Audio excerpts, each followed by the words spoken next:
Welcome, everyone. We are back to another webinar, this time to explore the impact of developing countries in the crisis of the liberal order.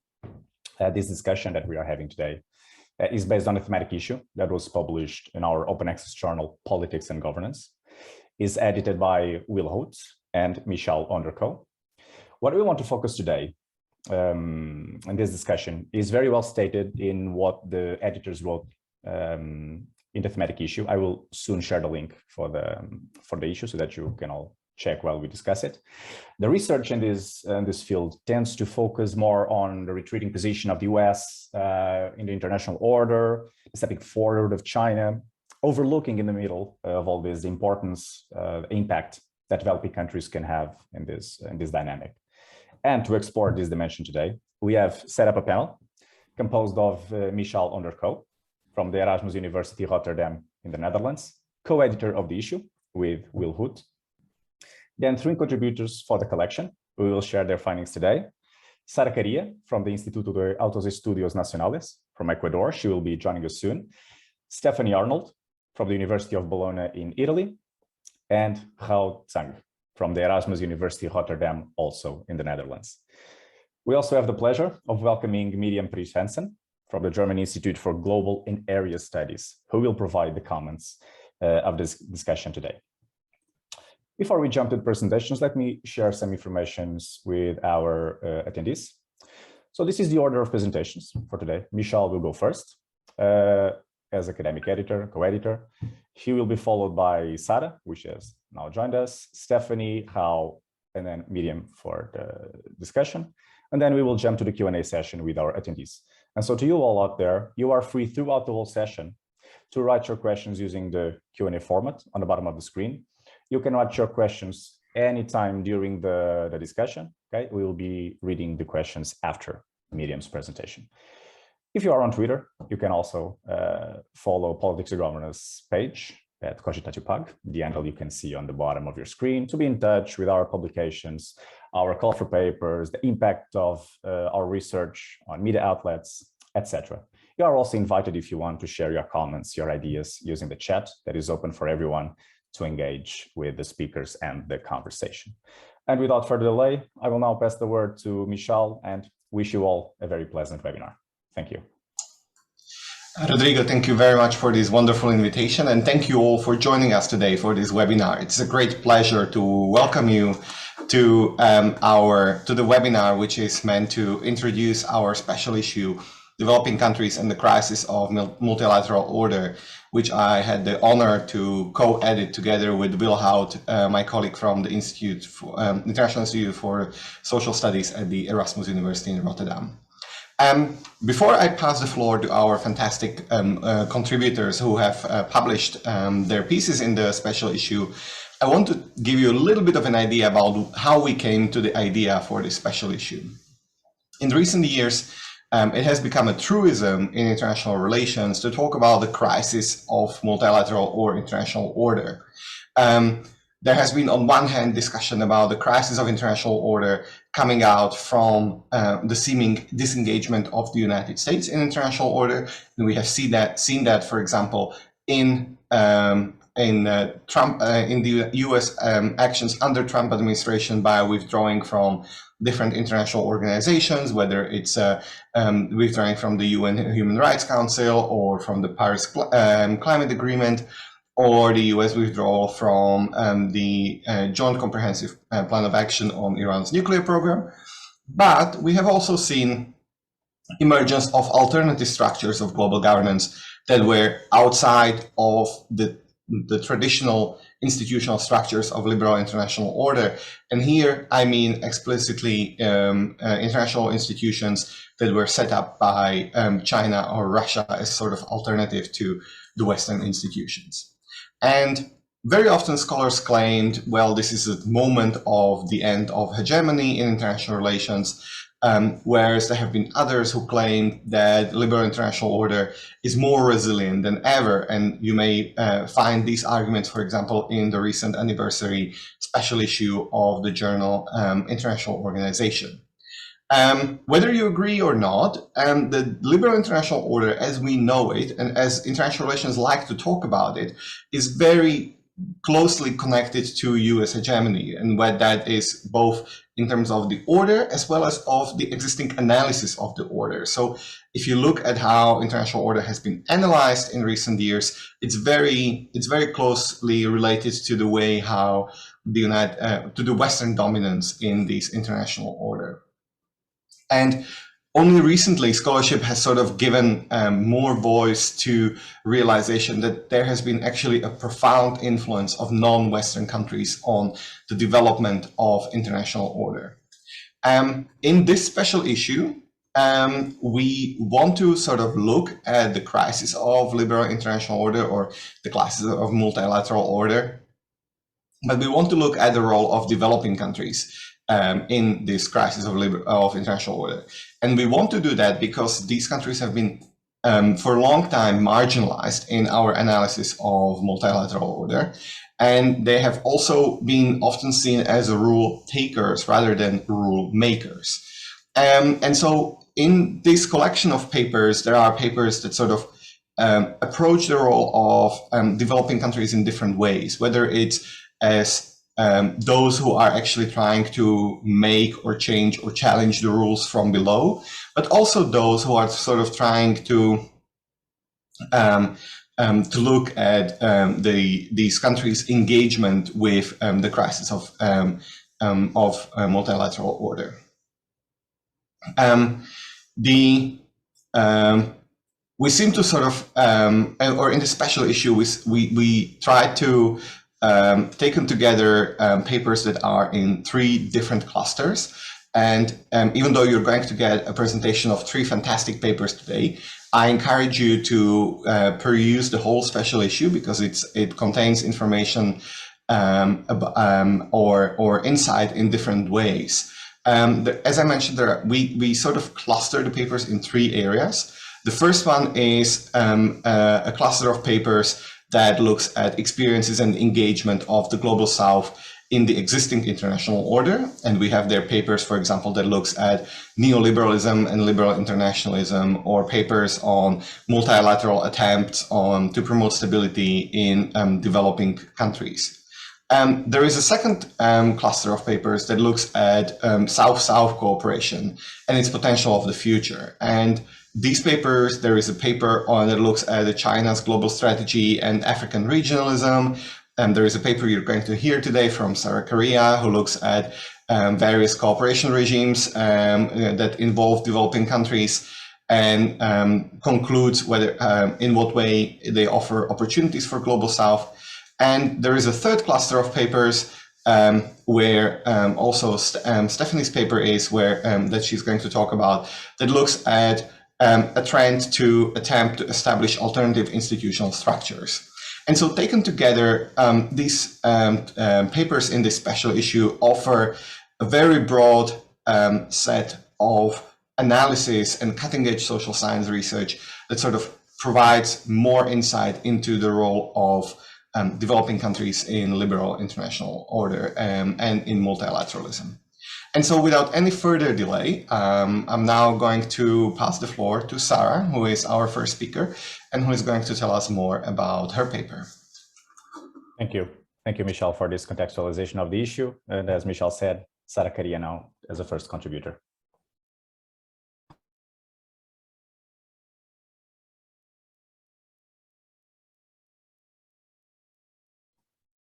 If you can, please just first plug in your microphone.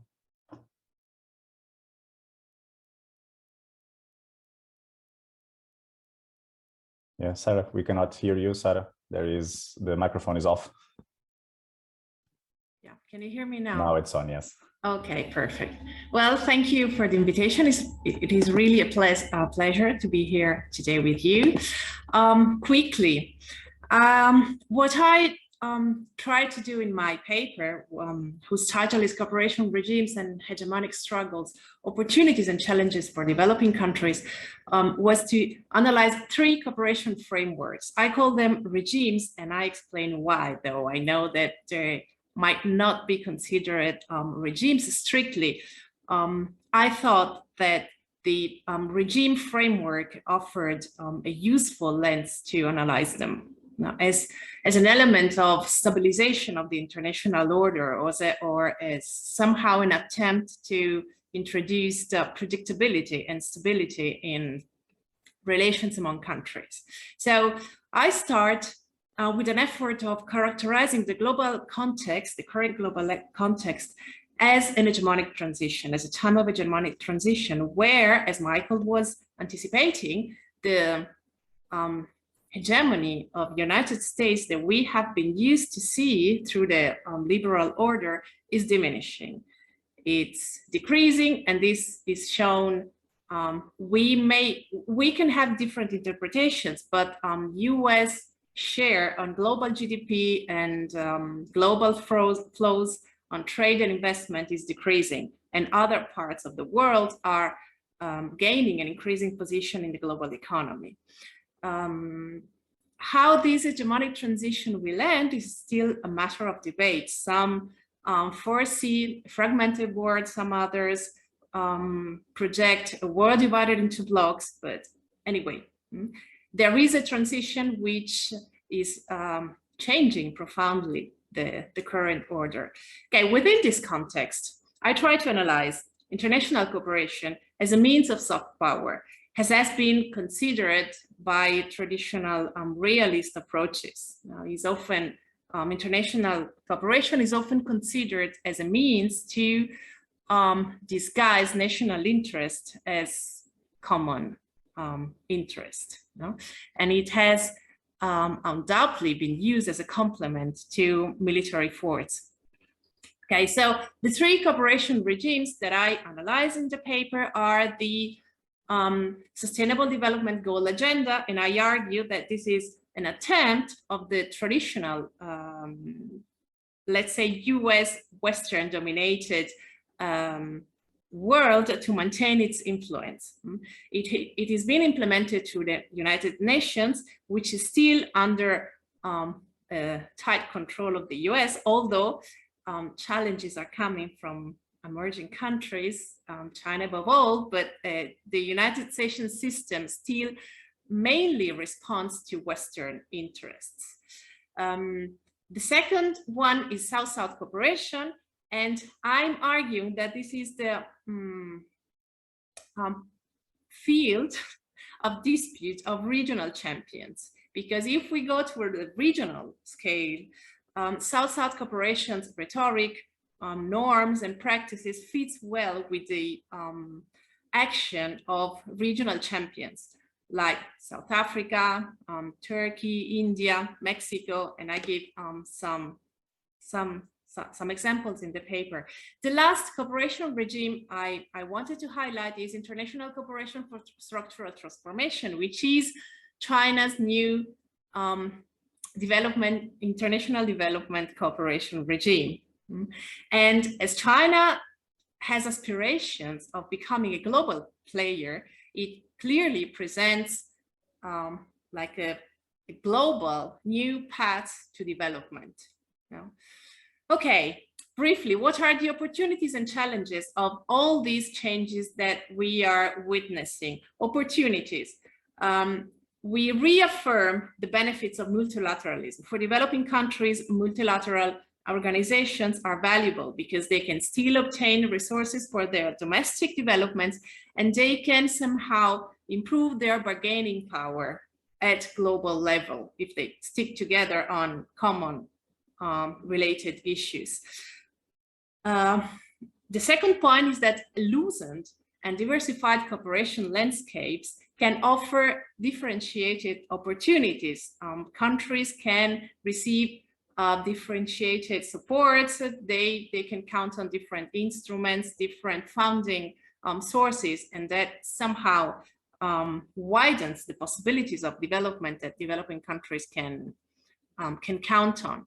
And generally, I do find that there is a higher consideration of the claims from the South.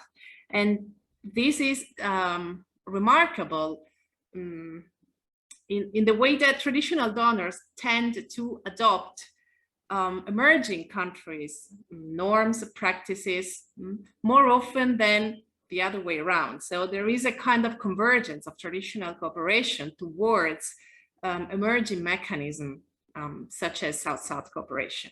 Okay, challenges. This transition embodies a high degree of risk. The first one is the risk of new dependencies, that we change the hegemon, we shift from the United States to China, but the basic peripheral position, weak and fragile position of developing country still persists. The second one is that this calls for a lot more assertive development policies from developing countries. Now they have to settle their agenda in a much more defined way. And this not necessarily is an easy task, considering like internal conflicts that still characterize developing countries, as far as inequalities, institutional and fiscal fragilities are concerned. I will stop here. If you have any curiosity, we can keep on discussing it later. Thank you. Thank you, Sara, for your presentation. Stephanie, the floor is yours.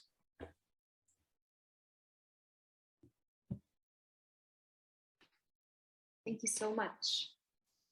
So just a second, let me share the screen. I also have a few slides. Can you hear me well? Can you see me well? Yes, perfectly. Perfect. Okay. So after hearing about Sara's very interesting paper, mine actually looked at a similar issue, but very much from like a developing countries perspective. The title of my paper was Drivers and Barriers of the Digital Market Integration in East Africa.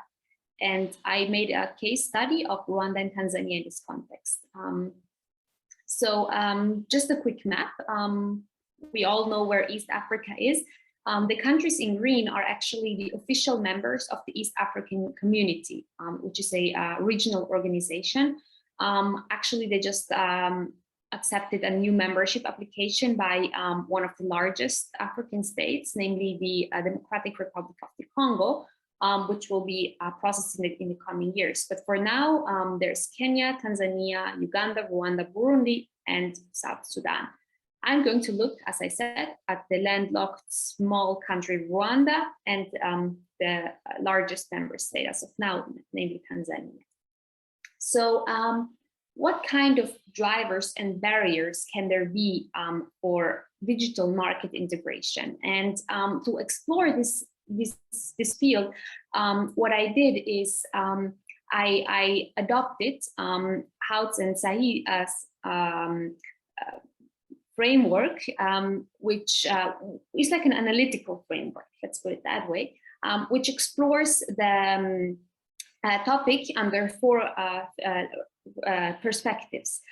First, the material aspect. So material, I think, is the easiest one to understand, in the sense that it relates to economic benefits of market integration. So of course, we have market integration in a digital market. You achieve economies of scale on the wholesale market. You make exchanges easier. You can implement an online digital, a single online market, right, where you can buy from each other's online platforms. You can share the data, and so on and so forth. Then you can have ideational aspects which could favor market integration. For example, as we have in the European Union, right? We try to create a European identity, and this could also be something that could be going on in other parts, right? And this is what I'm going to explore. Then we have the political aspects. The political aspects concern, which is actually quite interesting in developing countries. What is argued is that some developing countries, they are keen to join regional organizations, regional agreements, etc., because it really much helps them to gain legitimacy both at home, so domestically, but also from others, right? So what this means is that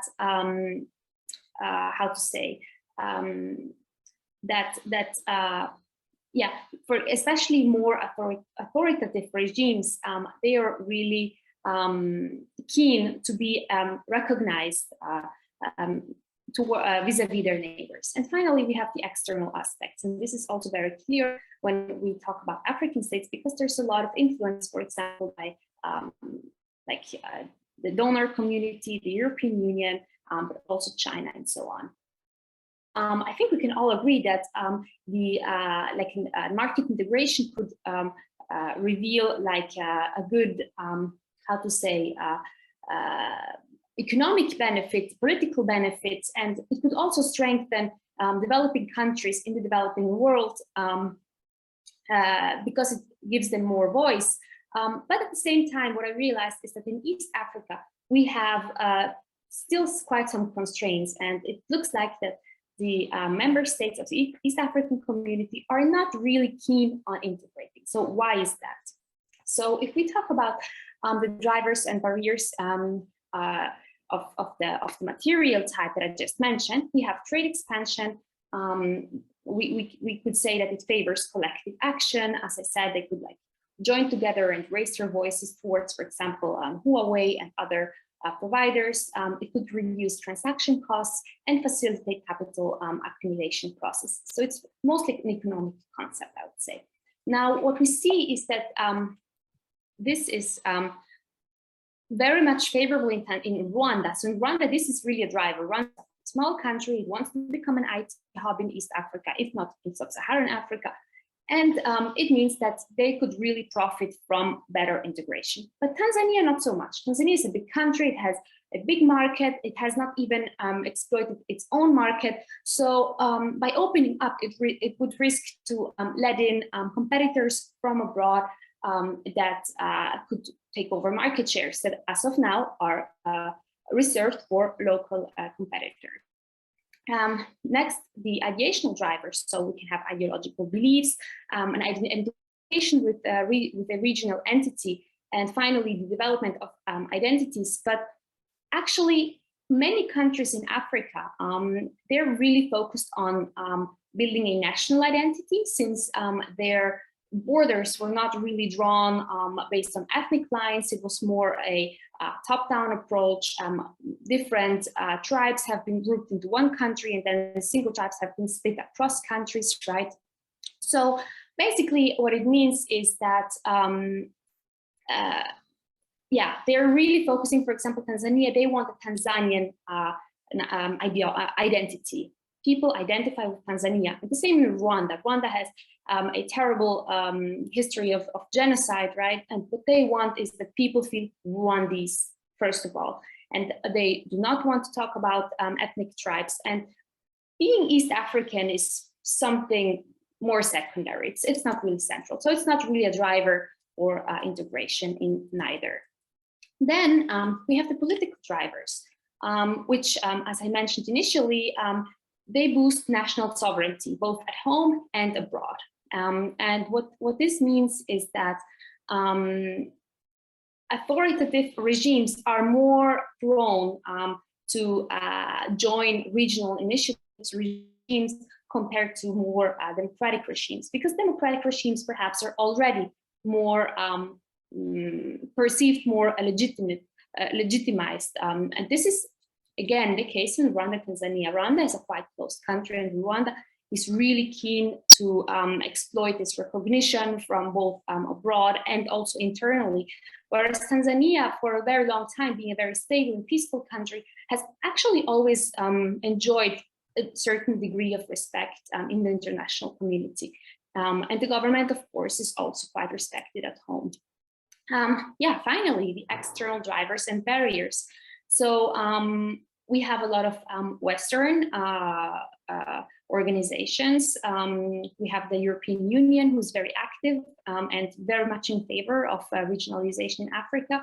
We have the World Bank Group, which actually wrote an entire report about the benefits of regional market integration in the digital sphere.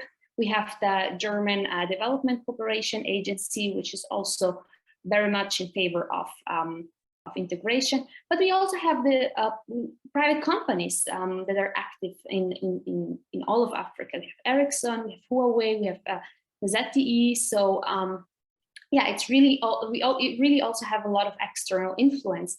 And what I found in my paper is that these are actually the actors that drive digital market integration in East Africa, both in Rwanda and Tanzania. These have been perceived as positive powers in favor of the integration.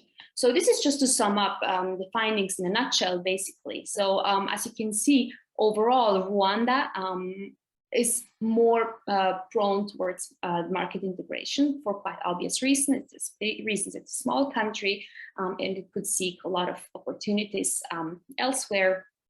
It is also keen to be recognized, whereas Tanzania is more reluctant. It has a history, more socialist history, more nationalistic history, in the sense that they haven't really been keen to join a lot of international organizations and communities, especially during the most recent presidency of Magufuli. So in Tanzania, by far the strongest factor has been external drivers in this process.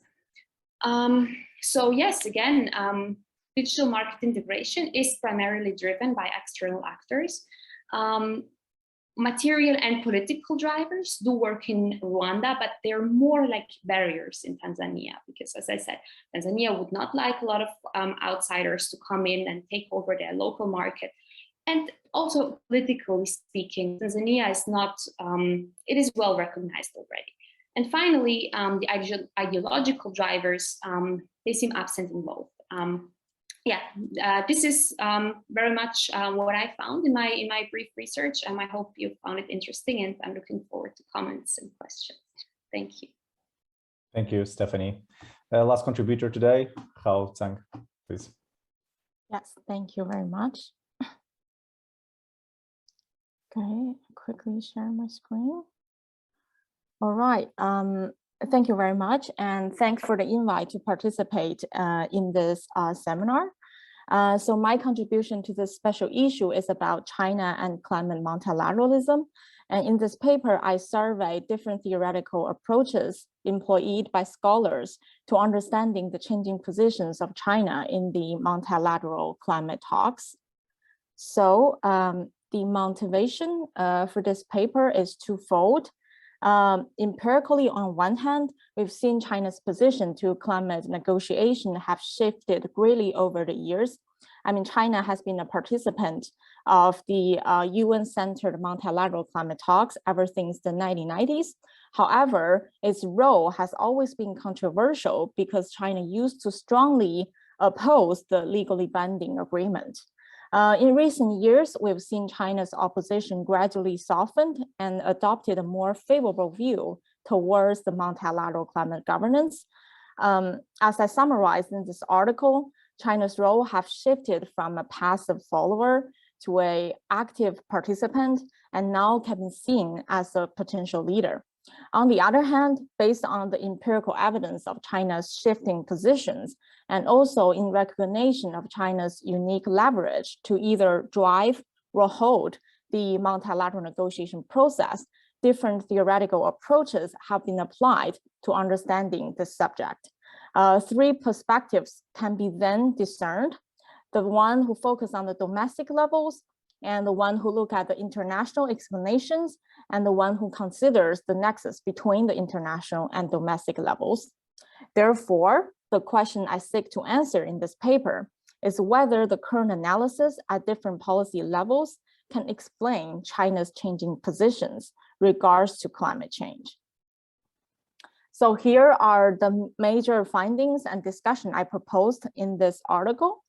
I mainly surveyed three theoretical perspectives, namely the regime theory, the global leadership and championship literature, and the two-level game theory.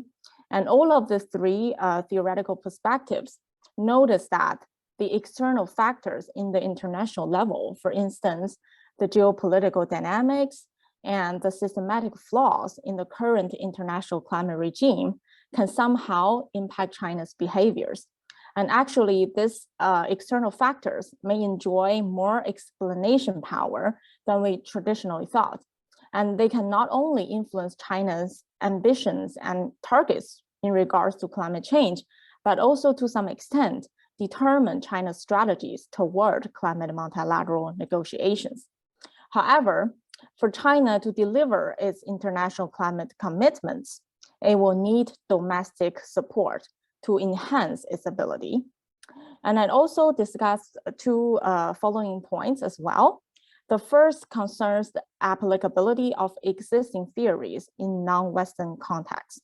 For instance, the regime theory and the two-level game theory, which were originally derived and mostly applied in the Western and democratic context. So when they are being applied to understanding certain phenomena in China, different parameters in the political system need to be considered. And second concerns the transnational climate governance in China.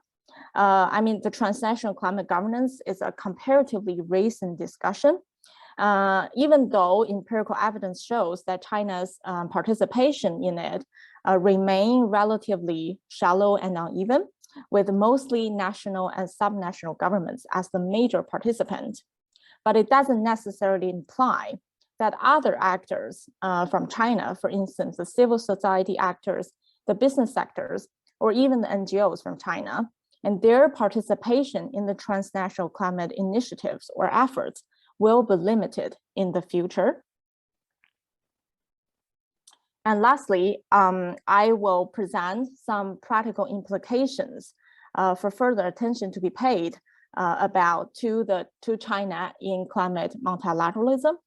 The first point or the first implication is about continued discussion on China's potential climate leadership. As China demonstrated improved ability and enhanced ambition to lead the action against climate change, it is very likely that China will seek to seize more institutional power to shift the direction of the multilateral negotiation, which may potentially create a role conflict with the current leader, for instance, the EU, in who should have a greater voice during this process. And in addition to that, to place China as a global leader in climate change may also stimulate the study on how China may use this as an opportunity to further advance its political influence, especially in the global south. The second implication concerns the prospects for cooperation between China and especially between China and other countries, especially the EU and the US. We've seen in the previous years, China has released joint statements with both the EU and US on enhanced climate actions and ambitions, which contribute to the successful signing of the Paris Agreement in 2015.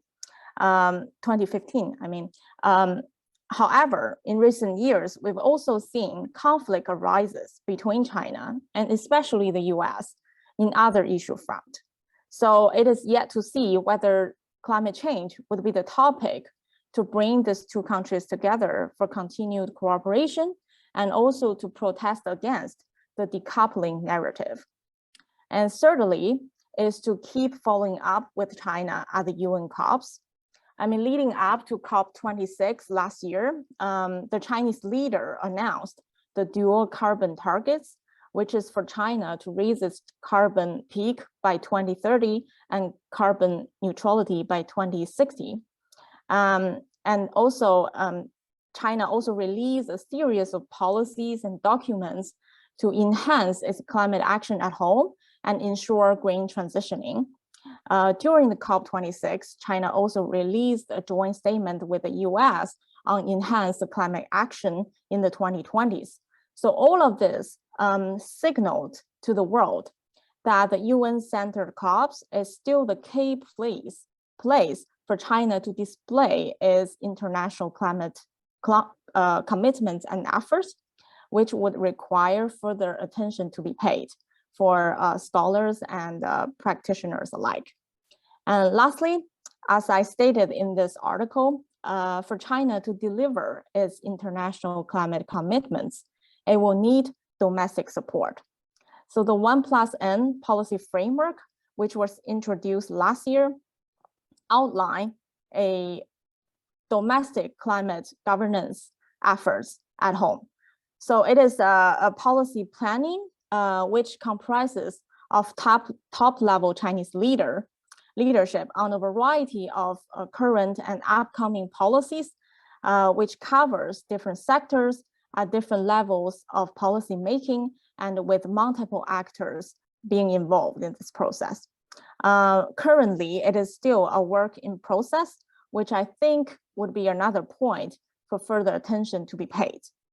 Yeah, so that's it. And thank you very much. Thank you, Hao, for the presentation. We have now heard from our three contributors, and now the comments by Miriam, Prys-Hansen, please. Okay, thank you very much. I have quite a daunting challenge to fit all this in like 8 to 10 minutes, but I will try. I think this is a very interesting and fascinating topic, obviously very timely, but also difficult because it's two difficult concepts of developing countries and of the liberal international order that need to be brought together. And I think both the overall issue, but also the individual articles do a generally good job in this. I think the issue is really recommendable for its setup and its breadth of issues, ranging from theoretical arguments about intervention, corruption, money laundering, climate change, digital market integration. And it's really great to see this kind of comprehensive study of the issue with the perspective and the lens of actors that are generally, you know, not in the center of our attention in IR in general. So I think this is really great, and I recommend the articles to everyone who's participating today. So really great job. I obviously have a few issues. It's a little bit frivolous to comment on something that has been already published, but I will try to. I think there's a lot of potential for developing some of this further. I think many of you are also, you know, PhD students, so there's lots of opportunities to further explore this. And I try to make the comments on the individual articles also with relevance for the overarching issues. I think in general, I would be interested in the boundaries and the concepts a little bit more. So what does it mean if we're talking about developing countries? What does the categorization as developing country mean? I mean, for example, in the South-South cooperation, what does it mean to talk about cooperation with developing countries? Isn't that already a marginalization process to use this kind of category? So I think I would have expected, but not expected, I would wish, and I think I'm interested in exploring this you know, the use of words and how these words are important for the makeup of our liberal order. I think generally, but I think that probably the setup of the journal, the length of articles, the amount of words you have, I think there's a lot of generalization. I think each of the articles could probably be expanded into, you know, a book talking about these issues. So I had a lot of sort of itches, said like, oh, I want to know more about this, and then the article was over. But that's, you know, that's I know about the pressures of publishing short pieces and so on. But there's a few things that I think could have been explored further. I think each of the articles has a rather lengthy state of the art, and I think that, you know, maybe could have comprised a little bit more in the introduction, taken out of the individual articles, and have the articles be explored all the empirical opportunities that they all show. But sometimes I wish I would let me know a little bit more about this. I think the introduction draws a very broad and beautiful picture, shows the different facets of IR theorizing, and ultimately gets to the point of what is considered the periphery and the ambitions of the special issue, including the roles of neo-colonization, of historical marginalization, different institutional processes that develop out of that. And I think it leads up, very sensibly leads up to current events and thoughts about the rise of a more pluralistic international order, including parallel institutions, South-South cooperation, and so forth. And I don't want to repeat too much on what has been said. I think the three clusters make a lot of sense. And I think it's really good that each cluster is represented here today. And I think that does a very good job. Let me see, I don't want to talk too long. let me just go to the articles. I go through it by the way they appear in the journal. So I'll start with how on China and climate multilateralism. I think the identification of the research problem is accurate. We struggle to make sense of Chinese international climate change policy if we only look at either domestic or international factors. I think that's really accurate. And I think we need to make a more holistic picture, particularly in the light of changes in China's international positioning and obviously the importance of China in this. I think towards the end of the article, I think it gets really interesting when you show some of the domestic process that are generally not very well known. And I think I would really like to hear more about this. I think one of the bigger questions, however, I have in the framework of the special issue is about this case study is I was surprised to see China as a case study here, because I would, and I think we all kind of do struggle to see China as periphery in this sense, particularly in climate change, but also overall. And it's not an excluded and subordinate actor. And I thought when I read the title that it's even more about the agency of the vulnerable. And that's not what China is, in comparison to a lot of change. So I was wondering about that choice. And if China, I thought, and I would be maybe hear a little bit more about it, how does China's positioning impact these vulnerable actors? So, I mean, one of the things that I recently came across is the security agreement between China and the Solomon Islands, which at least in partially was explained by Australia and the US not caring about how much Solomon Islands are threatened by climate change. So the climate change security nexus. And then China's come in and said, we offer you, we get you everything you want, kind of. And so that's the kind of things that I would like to hear a little bit more about. And I think there's so much empirical richness and opportunity there. I think it's a great topic. And I think it fits the climate change topic fits very well. I'm curious about the choice of China there, or whether, and what it means for the vulnerability and agency. On Sara's article, I think it's one of the examples where there's a long state of the art, which I think could have, made a little bit more room for the super interest. I think I've never looked at it this way. I think the approach of looking at these 3 development-oriented modes, formula for cooperation, is very interesting, particularly a comparison among it. I'm not entirely sold on using it as regimes, but I can see your point. Particularly in light, I was thinking, okay, how would you call it? I'm like, I couldn't come up with something like systems or something like that. I mean, one of the things that I struggle with is that it's at different scales. So it's basically a unilateral one, the Chinese one, and then it's a kind of bilateral. The South-South is generally, it's not always bilateral, but it's often bilateral. And the SDGs is coming from the UN, where, I mean, I'm not quite sure about the decision-making process about the SDGs, but I assume the UN General Assembly played a central role. And there, I mean, the poor, many of the poor have the similar voice as the US. So I was wondering how that all goes together.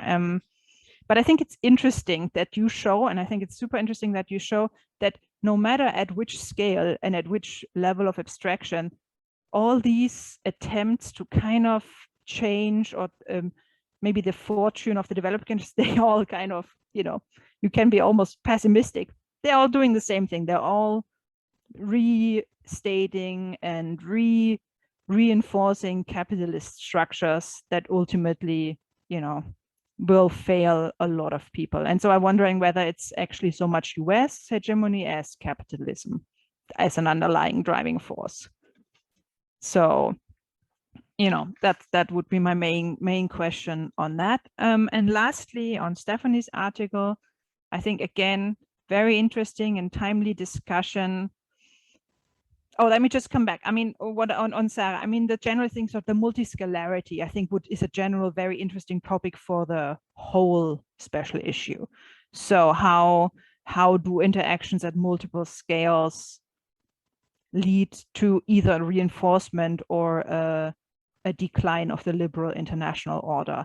What do these different scalar activities offer in terms of non-traditional forms of agency for the vulnerable? Again, I would have overall liked the special issue to go a little bit more, or not. I know I'm not trying to criticize it, but see more about what is it? Do the vulnerable, the poor, the developing countries, how you call it, have any opportunity to do stuff differently in order to help them? Lastly, and I think the later article by Stephanie speaks actually to that. Do they have something to do about this? And you say this, are they using regional integration in digital markets? But obviously this could be expanded to other topics to navigate. I have this nice citation there, to navigate the geopolitical competition of the, I mean, that's what it's about. I think unfortunately then the article doesn't actually talk so much about it, but looks at drivers for regional integration. And you come to the conclusion that external drivers are strong, but I think I would like to hear more about this. I mean, I like navigation as a description of foreign policy behavior in this world. I've used it myself in completely different, because it's such a, that's what you do. You navigate, you know, you go along and then sometimes there's a rock or an iceberg or an ice, you know, and you need to do something about it, otherwise you crash. And I think I would like to hear more how they're actually using it to navigate this competition. So I would like to, you seem to work on this a lot, so maybe you have something that goes beyond this article. I think I would like to hear that. And I wonder on digitalization, this might actually be, how much is there potential in regional markets, and is it not inherently always global? I mean, you cannot draw boundaries around the region. I was just wondering how the regional global nexus on this topic in particular would interest me.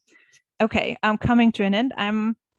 So general question to everyone, is there one global order or are there multiple orders? I mean, you're all discussing different issue areas. So are we talking about orders? So the research program I'm heading is called Foreign Policies and Global Orders. So I wonder whether you found as a collective of authors, whether you're actually talking about the same thing or not. So that would be my final questions to the authors. Thank you very much. I had a lot of, I recommend to everyone to read these articles. Thank you very much for your efforts. Thank you, Miriam, for your comments. And you have already kicked off the discussion with our speakers.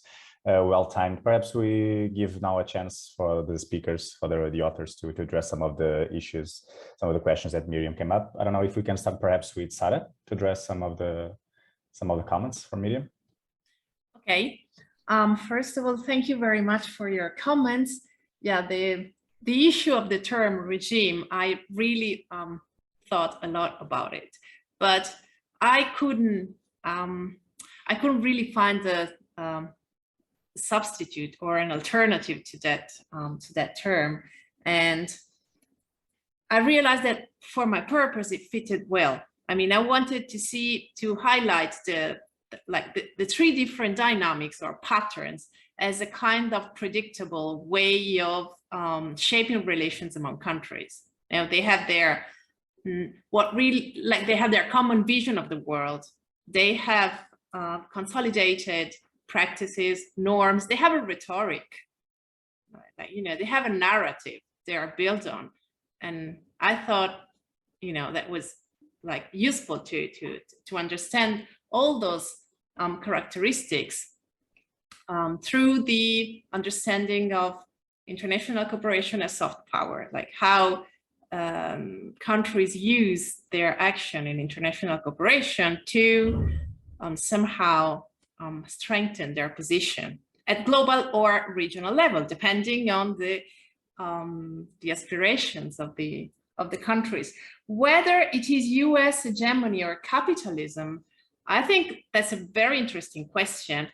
I don't know. I know there's a huge debate about it, but I think that definitely capitalism is a lot more extended than the US and the West. So I don't want to hurt anyone's susceptibility, but you know, whether China is an entirely non-capitalist, of course, is different. It's very different from what we have in mind when we talk about capitalism. But I think there are some common issues that the predominant way of production, I'm thinking about trades and investment patterns and flows. I don't know. I think we will somehow farewell the international order before capitalism, that we farewell capitalism. At least this is my perception, but I know that's a personal opinion. There's a really huge discussion about it. Order or orders. I think that's the part of the question. We witnessed a one single order, which we often forget it was not really the only order existing. Like the liberal order concerned more or less half of the world. You know, the other half was partially integrated, but was not really that included in the liberal order. I think that this order, at least it is loosening. Clearly, I don't know how much, I don't know whether we will have a new single hegemon that will get to be so powerful as the United States in the second part of the last century, or if we will assist, I don't know, I think it's quite difficult. I mean, I'm not a specialist on China, but it's really difficult for me to think as China as a new global, you know, hegemon, the way that now I'm capable of shaping, partly because like cultural legacy of China is different. You know, somehow the United States could speak to Europe or to the West, and they could speak the same language. It was quite easy to shape a common vision of the world. I think that with Eastern cultures, this is very different. So I don't know, I would incline to think about several, a multi-scalar order, you know, with some general kind of, with a sort of general agreement at global level, but then with regional blocks, more or less integrated. South-South cooperation. My vision of South-South cooperation suffers from a very strong bias from Latin America, where I have been living for many years. And really, South-South cooperation is the rhetoric that is used to strengthen regional identity.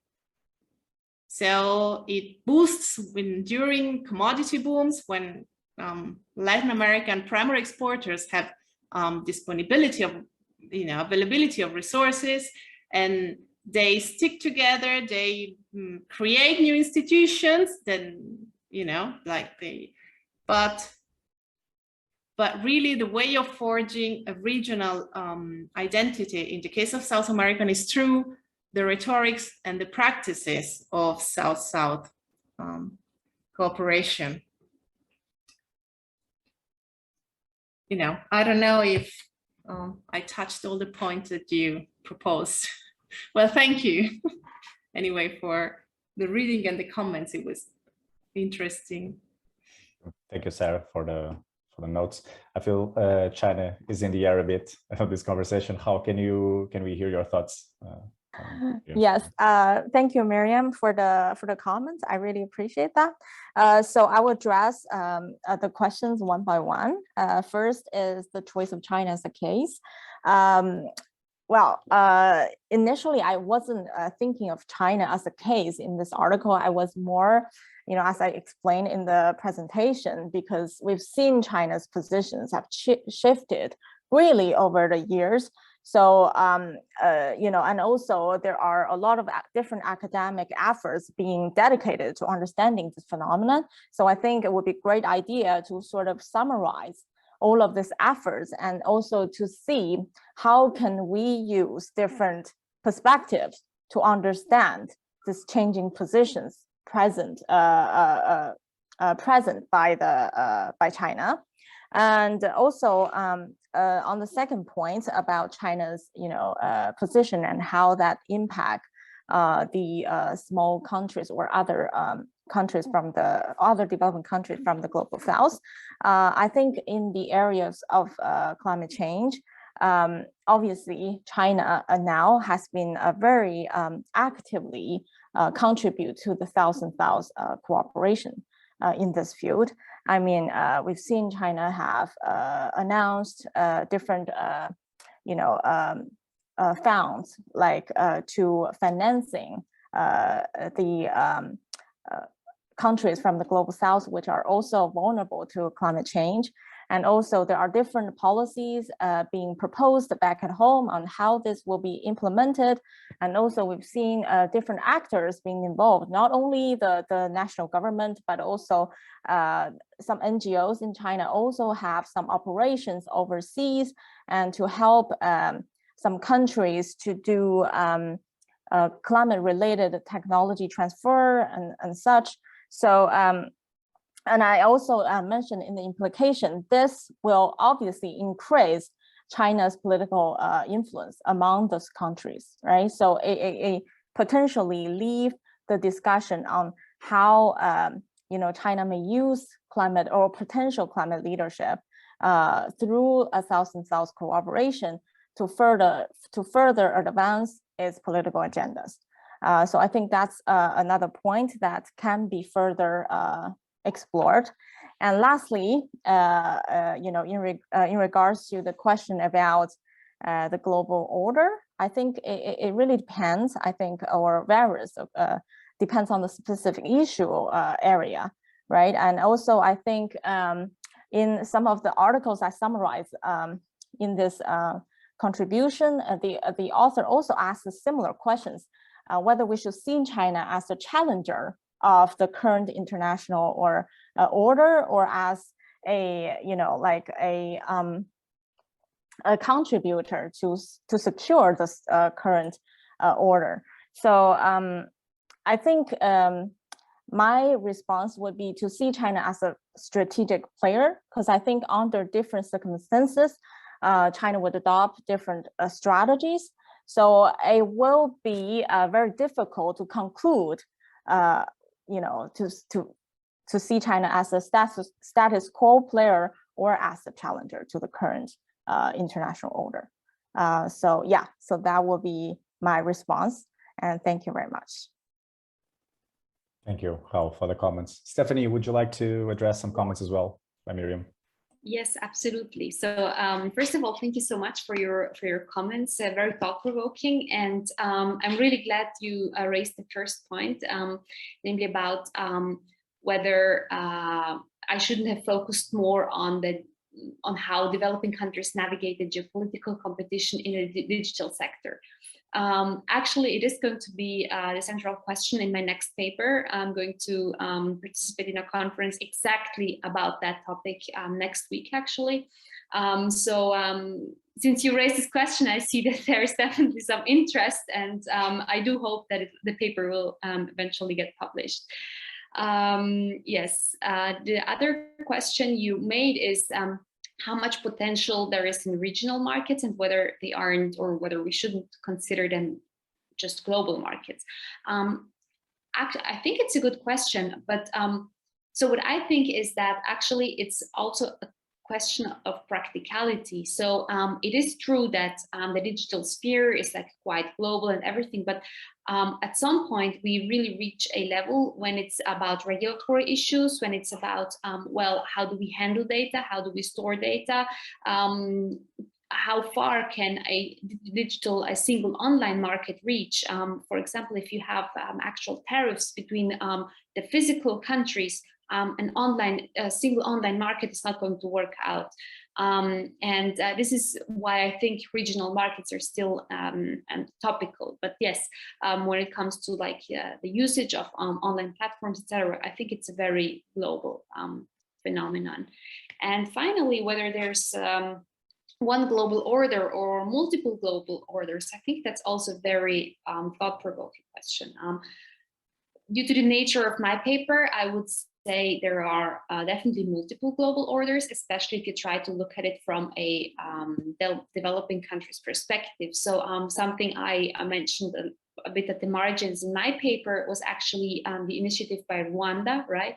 As something what I called like an indigenous effort to cooperate with other countries. And there was like a net difference between the efforts by, say, the World Bank and the EU, etc., which really tried to create this like market integration where countries possibly give up some of their sovereignty, even if not all, where you have like a super regional authority, etc.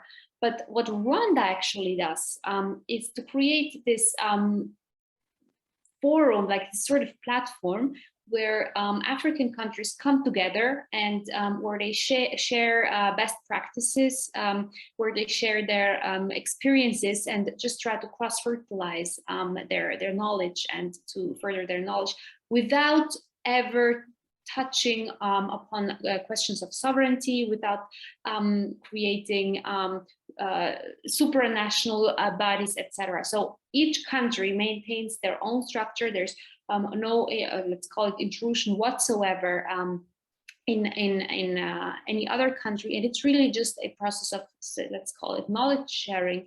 And I think these parallel efforts in the same sphere already show that yes, we should definitely have a keep it in the plural. It's multiple global orders, and I think there's still very little knowledge about initiatives that are driven from the global south, which brings me to another topic, namely, it's not one global south. I think global south is something that emerged as a remaining category, something that is opposed to the global north. I think the global north is quite well defined, but the global south is very non-uniform.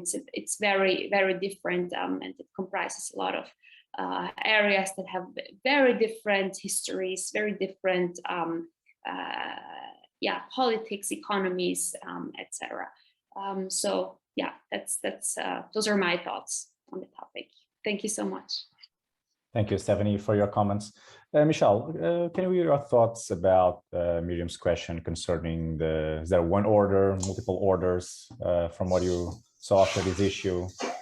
Yeah, thank you very much for this thought-provoking question. Before I answer this question, I just want to pick up on another question that was asked about the interaction between international order and capitalism. In the special issue, there is a paper by Caria who engages that question and the interplay between capitalism and liberal international order.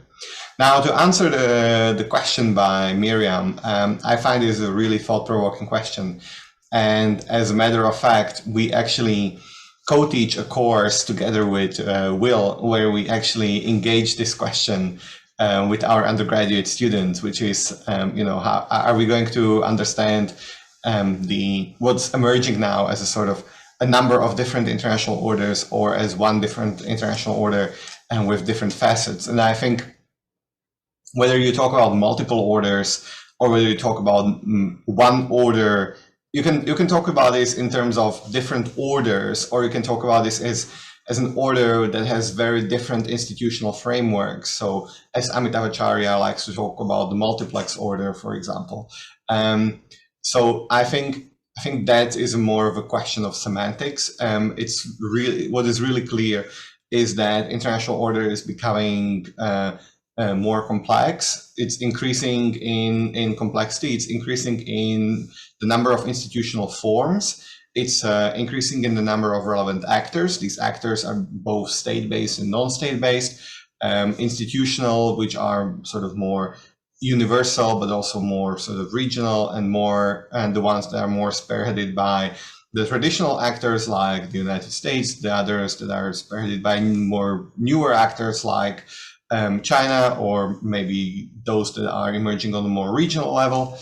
And so I think one of the things that also comes out from our special issue, that there is just such a enormous complexity of international order nowadays. And one of the things that we actually came out from this special issue, and I think this is something that we are very happy about in this special issue, is that actually there is much more complexity also when it comes to the involvement of developing countries. The mainstream IR scholarship very often sort of either overlooked them or sort of saw them as I said at the beginning, as more of those who are acted upon international system, rather than those that actually have a lot of agency. And what we show in this paper, in this special issue, is that there is a lot of agency among the countries of the global south or developing countries, and that's something that I think is one of the big lessons that we offer in this special issue. Thank you, Michal, for your comments. Before we close, some final remarks by Miriam. Well, actually, Michal has given a little bit, like, has put word in my mouth right now. I'm not, I mean, at least in the selection of papers that I've read, for me, it was almost like a surprising restatement that there's not that much agency. I mean, maybe that's the selection of paper I read, but, you know, looking at Stephanie's paper, external drivers were the joint drivers for the regionalism. On Sara's paper, in the end, everybody's going to screw over the poor, you know, just to paraphrase, you know, each of them, you know, even South-South cooperation is driven by the big ones within those areas. And I mean, in climate change, it's not in that paper, it's not as clear, but obviously if China doesn't act, a lot of, you know, small developing countries, small island states will drown. I mean, this is obviously, there's not such a direct connection, but you know what I'm getting. So I wonder, where do you identify the agency of the developing country? I know it's a little bit provocative, but I just want to say, like, in these three papers, it's not as easy to see. And that's a finding. It's not saying that it's not, you know, it's not a problem with the articles. We maybe have a problems with the findings and the realpolitik of the matters. Thank you, Miriam, for your comments. Perhaps, Michal, a new thematic issues soon to address, new challenges and ideas that came from this discussion. I would like to thank you all, the speakers and attendees, for being here. We have just come to the end of our webinar. Two final notes, okay? So the thematic issue that was just discussed here is available on Politics and Governance's website. I have just shared the link once again. As always, it's open access anytime, anywhere. The final note, this webinar was recorded. A final video will be tomorrow uploaded to our YouTube channel. All the attendees and those who could not be with us here today will be notified once the video is on. I would like to thank you all once again for your participation, Michal, and also Will for helping putting up this webinar, Stephanie, Sara, Hao for sharing the research findings, and Miriam for your comments. Thank you very much. We'll see each other. Also, a thank, of course, to the attendees. We will see each other in our next webinar. Thank you very much.